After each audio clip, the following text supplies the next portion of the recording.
Junior ডাক্তারদের বারবার হুমকি দেওয়ায় হুমায়ুন কবিরকে উল্টো ঝুলিয়ে সোজা করার হুঁশিয়ারি দিয়েছেন শুভেন্দু অধিকারী। তিনি বলেছেন, বাজার মাত করে প্রচারে থাকতে চাইছেন, এদের উল্টো ঝুলিয়ে কিভাবে সোজা করতে হয় বিজেপি জানে। বিজেপি সরকারে এলে করে দেখানোর হুঁশিয়ারি দিয়েছেন রাজ্যের বিরোধী দলনেতা।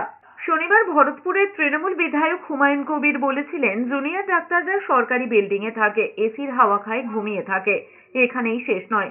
হুঁশিয়ারি দিয়ে বলেছিলেন, এফআইআর হলে জেল খেটে এসে 50,000 লোক নিয়ে বহরমপুর মেডিকেল কলেজে যাবেন হিসেব নিকেশ বুঝতে। জুনিয়র ডাক্তারদের আন্দোলনের সমালোচনা করে একের পর এক হুঁশিয়ারি দেওয়ার অভিযোগে মুর্শিদাবাদের ভরতপুরের বিধায়ক হুমায়ুন কবিরের বিরুদ্ধে সুপ্রিম কোর্টের বিচারপতিকে চিঠি দিয়েছে ডাক্তারদের সংগঠন আইএমএ। উনি সবসময় এই ধরনের বিতর্কিত কথা বলেন। ইউসুফ পাঠানকে যখন মমতা ব্যানার্জি প্রার্থী করেছিল তখনও বলেছিলেন বাজার মাত করার জন্য প্রচারের আলোতে থাকা।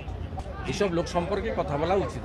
এইসব লোককে কি করে উল্টো দিকে ঝুলিয়ে সোজা করতে হয় সেটা বিজেপি সরকার এলে করে দেখাবো।